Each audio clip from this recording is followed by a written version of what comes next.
Morning student. हम लोग विशेष अध्ययन हेतु कनुप्रिया डॉक्टर धर्मवीर भारती की काव्य रचना देख रहे हैं। हमने लेखक परिचय देखा है, प्रमुख कृतियाँ देखी है, कृति परिचय देखा है, यहाँ तक कि हमने 2 सर्ग भी देखे हैं, सेतु में और अमंगल छाया। अब इन 2 स्वर्गों के हमने भावार्थ स्पष्टीकरण देखे हैं। अब हम यहाँ पर तीसरा पद देखेंगे। तीसरा यहाँ पर हम काव्य प्रकार देखेंगे। एक प्रश्न, मतलब यहाँ पर श्री कृष्ण और राधा के मन की बातें चल रही है। राधा श्री कृष्ण को कहती है कि तुमने मुझे सेतु की तरह इस्तेमाल किया अपनी युद्ध भूमि पर पहुँचने के लिए। और दूसरा हमने अमंगल छाया देखी कि अवचेतन की राधा जो काल्पनिक है, चेतनामयी राधा को कहती है कि तुम्हारा श्री कृष्ण के प्रति इंतज़ार करना, उस राह पर रुकना अब ठीक नहीं होगा, क्योंकि वहाँ से तो अब 18 अक्षणीय सेनाएं गुजरने वाली है और इस सेना के गुजरने पर महाभारत का युद्ध होने वाला है। और वो कहती है कि तुम श्री कृष्ण को जानती हो, लेकिन ये सेनाएं तुम्हें नहीं जानती। अंत में वो कहती है कि तू नाराज़ क्यों होती है, क्योंकि तुम्हें तो गर्व होना चाहिए कि तुम्हारा श्री कृष्ण 18 अक्षरणीय सेनाओं का नेतृत्व कर रहा है और ये कोई छोटी बात नहीं है। अब यहाँ पर राधा के मन में श्री कृष्ण के प्रति एक प्रश्न उत्पन्न होता है और वो अपनी भावनाएं श्री कृष्ण के समक्ष रखती है। देखो क्या कहती है, हम इसका भावार्थ देखते हैं। एक प्रश्न, अच्छा मेरे महान कनु, मान लो कि क्षण भर को मैं यह स्वीकार कर लूँ कि मेरे ये सारे तन्मयता के गहरे क्षण सिर्फ भावावेश थे, सुकोमल कल्पनाएं थी, रंगे हुए अर्थहीन आकर्षक शब्द थे। मान लो कि क्षण भर को मैं यह स्वीकार कर लूँ, पाप पुण्य धर्माधर्म न्याय दंड क्षमाशील वाला यह तुम्हारा युद्ध सत्य है। मतलब यहाँ पर राधा कृष्ण से प्रश्न कर रही है। क्या कह रही है कि अच्छा चलो कनु, श्री कृष्ण मैं मान लूँ।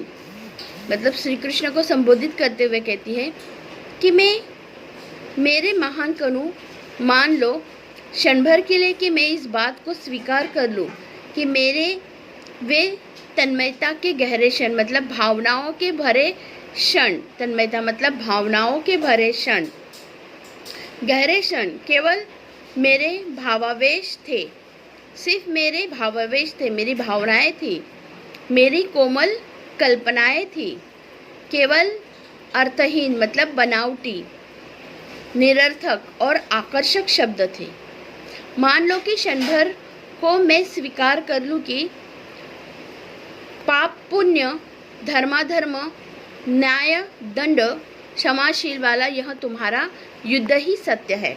मान लो कि एक क्षण के लिए कि मैं यह स्वीकार कर लूँ कि तुम्हारा महाभारत का यह युद्ध जो पाप पुण्य धर्म अधर्म न्याय दंड तथा क्षमाशील वाला है, इसलिए इस युद्ध का होना यह युग की सच्चाई है। मैं मान लेती हूँ कि चलो ये युग की सच्चाई है, यह महाभारत का युद्ध होना चाहिए। तो मैं क्या करूँ कनु, मैं तो वही हूँ तुम्हारी बावरी मित्र, जिसे सदा उतना ही ज्ञान मिला जितना तुमने उसे दिया। जितना तुमने मुझे दिया है अभी तक उसे पूरा समेट कर भी आसपास में जाने कितना है तुम्हारा इतिहास का, जिसका कुछ अर्थ मुझे समझ नहीं आता। अब वो कहती है कि चलो मैं मान लूँ कि ये युद्ध ही सत्य है, तो भी क्या, आगे कहती है फिर भी कनु मैं क्या करूँ, तो भी मैं क्या करूँ कनु श्री कृष्ण, फिर भी कनु कन्हैया मैं क्या करूँ, मैं तो वही तुम्हारी बावरी मित्र हूँ। मुझे तो केवल उतना ही ज्ञान मिला जितना तुमने मुझे दिया। मतलब मैंने तो सिर्फ तुमसे प्यार भरी बातें सुनी है और तुमने जितना मुझे प्यार दिया मैंने उतना ही प्यार लिया। इसके अलावा मैं और कुछ नहीं जानती। तुम्हारे दिए हुए समस्त ज्ञान को समेट कर भी मैं तुम्हारे इतिहास तुम्हारे उदात्त और महान कार्यों को समझ नहीं पाए। तुमने मुझे बहुत ज्ञान दिया, लेकिन वो ज्ञान सिर्फ प्रेम का ज्ञान था। इस समस्त ज्ञान को मैंने समेट कर रखा, लेकिन मैं तुम्हारे इतिहास को, तुम्हारे उदात्त और महान कार्यों को समझ नहीं पाई, क्योंकि ये सब कुछ मेरे समझ के परे है। मैं तो सिर्फ प्रेम की बातें समझती हूँ, मैं तो तन्मयता की बातें समझती हूँ। मैं ये सारे जो तुम्हारे युद्ध की नीतियाँ है, तुम्हारा जो इतिहास है, इसे मैं नहीं समझ पा रही। अपनी जमुना में जहाँ घंटों अपनों को निहारा करती थी, वहाँ अब शस्त्रों से लदी हुई अनगिनत नौकाओं की पंक्तियाँ रोज रोज कहाँ जाती हैं। धारा में बह बहकर आते हुए टूटे रथ, जर्जर पताके किसकी है। वो कहती है कि मैं ये नहीं समझ पा रही हूँ कि जिस यमुना की नदी के किनारे मैं अपने आप को घंटों निहारा करती थी, अब उस नदी के किनारों पर उसमें से हथियारों से लदी असंख्य नौकाएं रोज रोज आने जाने न जाने कहाँ जाती है।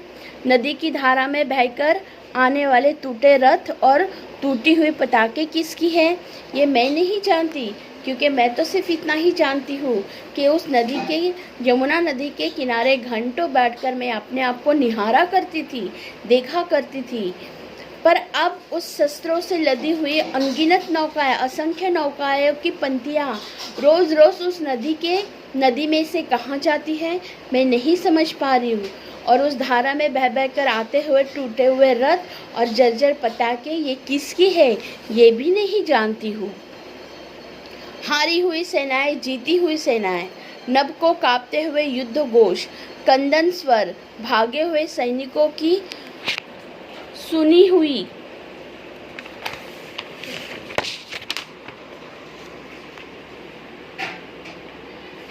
अल्पकालीय अमानुष्य घटनाएं युद्ध की, क्या ये सब सार्थक है।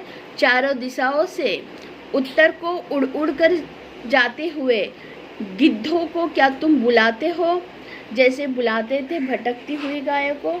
अब यहाँ पर राधा कहती है कि हे कनु, युद्ध क्षेत्र से जो हारी हुई सेनाएं हैं, जीती हुई सेनाएं हैं, गगनभेदी युद्ध जय घोष, विलाप के स्वर और युद्ध क्षेत्र से भागे हुए सैनिकों के मुंह से सुनी हुई युद्ध की अकल्पनीय और अमानवीय घटनाएं, क्या यह सब कुछ सार्थक है। गिद्ध को चारों दिशाओं से उड़ उड़कर उत्तर दिशा की ओर जा रहे हैं। हे कनु, क्या तुम उन्हें बुलाते हो जैसे तुम भटकती हुई गायों को बुलाते थे। मतलब ये सारी चीज़ें मुझे बिल्कुल समझ में नहीं आ रही कि ये क्या इतिहास है। ये महाभारत का युद्ध मेरे लिए अर्थहीन है, ये मेरे लिए कोई मायने नहीं रखता, मेरे लिए तो सिर्फ तुम्हारा स्नेह ही सब कुछ है। फिर भी वो श्री कृष्ण से आगे कहती हैं, अर्जुन की तरह कभी मुझे भी समझा दो, सार्थकता है क्या बंधु। मान लो कि मेरी तन्मयता के गहरे क्षण रंगे हुए अर्थहीन आकर्षक शब्द थे, तो सार्थक फिर क्या है कनु। इस पर सार्थकता को तुम मुझे कैसे समझाओगे। तो यहाँ पर वो कहती है कि जिस तरह युद्ध की बातों को तुमने अर्जुन को समझाया, हे कनु, मैंने अब तक तुमसे जितनी समझ पाई है, उस समझ को बटोर कर भी मैं यह नहीं जान पाई कि और भी बहुत कुछ तुम्हारे पास जिसका कोई भी अर्थ मेरे समझ में नहीं आता। हे कनु, जिस तरह तुमने युद्ध के क्षेत्र में अर्जुन को युद्ध का प्रयोजन और उसकी सार्थकता समझाई है, वैसे मुझे ही समझा दो कि ये सार्थकता है क्या। राधा कहती है कि मान लो कि मेरी तन्मयता के गहरे क्षण रंगे हुए हैं, अर्थहीन है, परंतु आकर्षक शब्द थे, जो तुम्हारी दृष्टि से सार्थक क्या है, इस सार्थकता को मुझे तुम कैसे समझाओगे। मतलब यहाँ पर जो युद्ध की बात चल रही है वो यहाँ पर राधा के परे है, और इसीलिए वो श्री कृष्ण को संबोधित करते हुए कहती है कि मेरे तो सिर्फ वह तन्मयता के गहरे क्षण जो रंगे हुए हैं वही मेरे लिए आकर्षक है। अर्थहीन आकर्षक शब्द ये तुम्हारे लिए होंगे, सार्थकता क्या है तुम मुझे समझाओ। और इस तरह से उसने यहाँ प्रश्न कनु से किया है कि फिर सार्थक बात क्या है मेरे लिए, क्योंकि मैं तो ये युद्ध की बातें, ये सारी युद्ध से लेकर जुड़ी हुई बातों को नहीं समझ पा रही हूँ।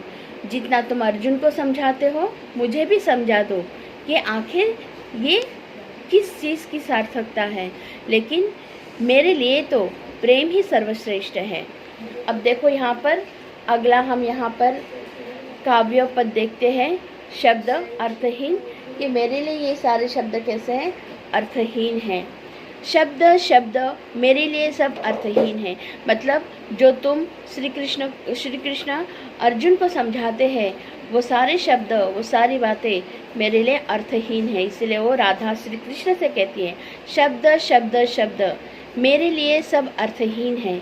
यदि वह मेरे पास बैठकर तुम्हारे कांपते अधरों से नहीं निकलते शब्द कर्म स्वधर्म निर्णय दायित्व मैं भी गली गली सुने हैं ये शब्द। अर्जुन ने इसमें चाहे जो कुछ पाया हो, मैं इन्हें सुनकर कुछ भी नहीं पाती प्रिय, सिर्फ राह में ठिठक कर तुम्हारे इन अधरों की कल्पना करती हूँ जिससे तुमने ये शब्द पहली बार कहे थे। अब यहाँ पर शब्द अर्थहीन काव्य पद के अंदर हम फिर से राधा को श्री कृष्ण से संबोधित करते हुए सुन रहे। राधा कहती है कि ये शब्द मेरे लिए इन शब्दों का कोई मायना नहीं है, कोई कीमत नहीं है, मेरे लिए अर्थहीन है।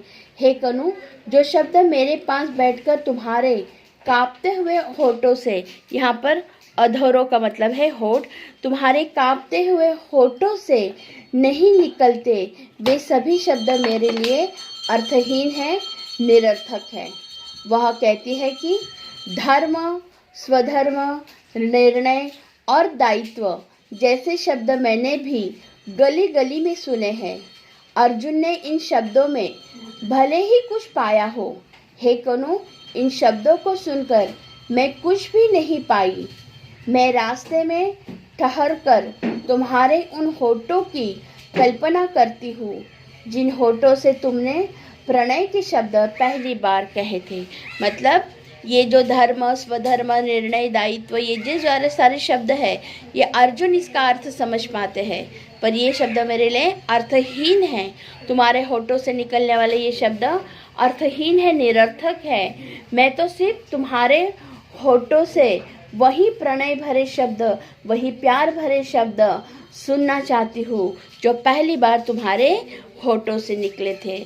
उन होठों की मैं कल्पना करती हूँ जिसने तुमने ये शब्द पहली बार कहे थे, प्रणय भरे प्यार भरे। ये जो बाकी के जो सारे शब्द है, ये जो युद्ध के, ये जो सार्थकता के, ये सारे शब्द तो सिर्फ वही समझ सकते हैं, श्री कृष्ण अर्जुन समझ सकते हैं।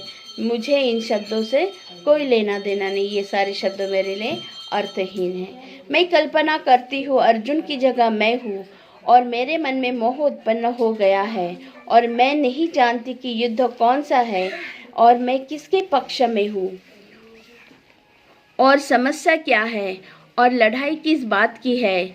लेकिन मेरे मन में मोह उत्पन्न हो गया है क्योंकि तुम्हारे द्वारा समझाया जाना मुझे बहुत अच्छा लगता है और सेनाएं स्तब्ध खड़ी है और इतिहास स्थगित हो गया है और तुम मुझे समझा रहे हो। आगे यहाँ पर राधा कहती है कि मैं कल्पना कर रही हूँ। क्या कल्पना कर रही हूँ? कि अर्जुन की जगह मैं हूँ। जैसे तुम अर्जुन को समझाते हो, अब मैं कल्पना कर रही हूँ कि अर्जुन की जगह मैं हूँ और मेरे मन में मोह उत्पन्न हो गया है तुम्हारी बातों को सुनने का, तुम्हारे समझाने का मोह उत्पन्न हो गया है। मुझे कुछ पता नहीं है कि युद्ध कौन सा है और किसके पक्ष में मैं हूँ, लेकिन फिर भी मुझे मोह हो गया है तुम्हारी बात सुनने का। मुझे कुछ पता नहीं युद्ध कौन सा है और मैं किसके पक्ष में हूँ। मुझे कुछ पता नहीं, मुझे कुछ भी पता नहीं है कि समस्या क्या है और लड़ाई किस बात की है, लेकिन मेरे मन में मोह उत्पन्न हो गया है तुम्हारे समझाने का, क्योंकि तुम्हारा समझाना मुझे बहुत अच्छा लगता है। जब तुम मुझे समझा रहे हो तो ऐसा लगता है कि सारी सेनाएं स्तब्ध हो गई है, रुक गई है, और यह इतिहास है, यह इतिहास की गति भी रुक गई है और तुम मुझे समझा रहे हो। कर्म, स्वधर्म, निर्णय, दायित्व, शब्द शब्द शब्द मेरे लिए नितांत अर्थहीन है। मैं इन सब के परे अपलक तुम्हें देख रही हूँ। हर शब्द को अंजूरी बनाकर बूंद बूंद तुम्हें पी रही हूँ और तुम्हारा तेज मेरे जिस्म के एक एक मूर्छित संवेदना को धधका रहा है और तुम्हारे जादू भरे होठों से रजनीगंधा के फूलों की तरह टप टप शब्द झर रहे हैं, एक के बाद एक के बाद एक। कर्म, स्वधर्म, निर्णय, दायित्व मुझ तक आते आते सब बदल गए हैं। मुझे सुन पड़ता है केवल राधन राधन राधन, शब्द शब्द शब्द। तुम्हारे शब्द अनगिनत है कनु, संख्यातीत, पर उसका अर्थ मात्र मैं केवल मैं। फिर उन शब्दों से मुझे को इतिहास कैसे समझाओगे कनु? तो देखिएगा अब राधा क्या संबोधित करती है। मैं कल्पना करती हूँ कि अर्जुन की जगह मैं हूँ और मेरे मन में मोह उत्पन्न हो गया है। मुझे कुछ पता नहीं है युद्ध कौन सा है और किसके पक्ष में है। मुझे कुछ पता नहीं है समस्या क्या है और लड़ाई किस बात की हो रही है, लेकिन मेरे मन में मोह उत्पन्न हो रहा है क्योंकि तुम्हारा समझाना मुझे बहुत अच्छा लगता है। जब तुम मुझे समझा रहे हो तो सेनाएं स्तब्ध खड़ी है और इतिहास की गति रुक गई है और तुम मुझे समझा रहे हो। तुम कर्म, स्वधर्म, निर्णय, दायित्व जैसे जिन शब्दों को कहते हो ये मेरे लिए बिल्कुल अर्थहीन है। मैं इन सब से हटकर एक टक तुम्हें देख रही हूँ। सबके परे अपलक का मतलब है एक टक तुम्हें देख रही हूँ। तुम्हारे प्रत्येक शब्द को अंजूरी बनाकर मैं बूंद बूंद तुम्हें पी रही हूँ। मतलब अंजूरी मतलब हाथों की हथेलियों को जब हम पीने के लिए एक साथ रखते हैं ना, उसको अंजूरी कहते हैं। तो ये जो सारे शब्द है उन शब्दों को मैं दोनों अपने हाथों को हथेली में लेकर अंजूरी बनाकर उन शब्दों को मैं बूंद बूंद की तरह पी रही हूँ।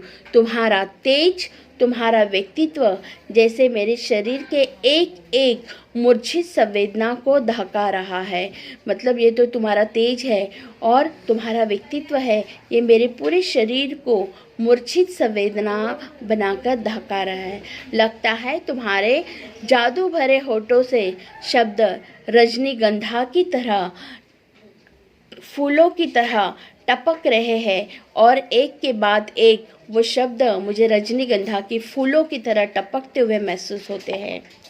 कनु कनु कनु, स्वधर्म, निर्णय और दायित्व यादि जो शब्द तुम्हारे मुंह से निकलते हैं वे शब्द मुझ तक आते आते बदल जाते हैं। जो कर्म है, स्वधर्म है, निर्णय है, दायित्व है, ये जो सारे शब्द है ये शब्द मुझ तक आते आते बदल जाते हैं और मुझे ये शब्द सिर्फ ऐसे लगते हैं। उन शब्दों के अंदर मुझे क्या सुनाई देता है?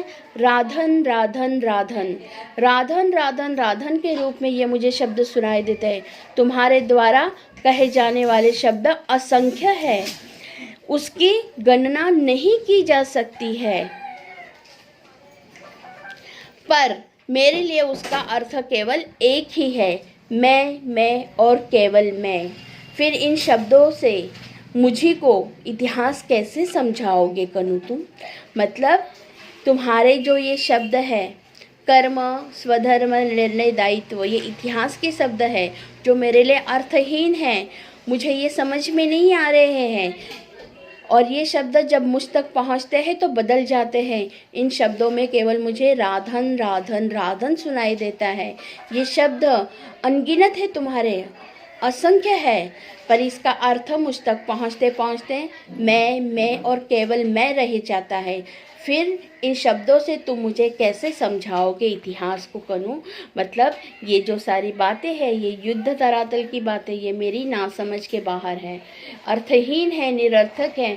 मैं तो केवल प्रेम को समझती हूँ राधा का कनु सिर्फ प्रेम के लायक है, प्रेम करने के लायक है। मुझे ये युद्ध भूमि, ये अर्जुन को बताई हुई बातें, ये सार्थकता और ये धर्म, कर्म, स्वधर्म, निर्णय, दायित्व, ये सारी बातें मेरे परे है, मुझसे इसका कोई लेना देना नहीं, ये मेरे लिए अर्थहीन है। मेरे लिए तो केवल राधन राधन राधन और मैं केवल मैं, यही शब्द मेरे लिए महत्वपूर्ण है। इस तरह से राधा श्री कृष्ण को संबोधित करते हुए प्रश्न भी करती है और उन प्रश्नों के बाद वो अर्थहीन काव्य से वो कहती है कि मेरे लिए ये शब्द अर्थहीन है। इस तरह से कनुप्रिया की ये जो विधा है ये यहाँ पर पूरी हो चुकी है। अगर आपको समझ में नहीं आया हो तो आप मुझे फिर से इसके जो डाउट से समस्या पूछ सकते हैं, लेकिन पाठ्य पुस्तक क्रमांक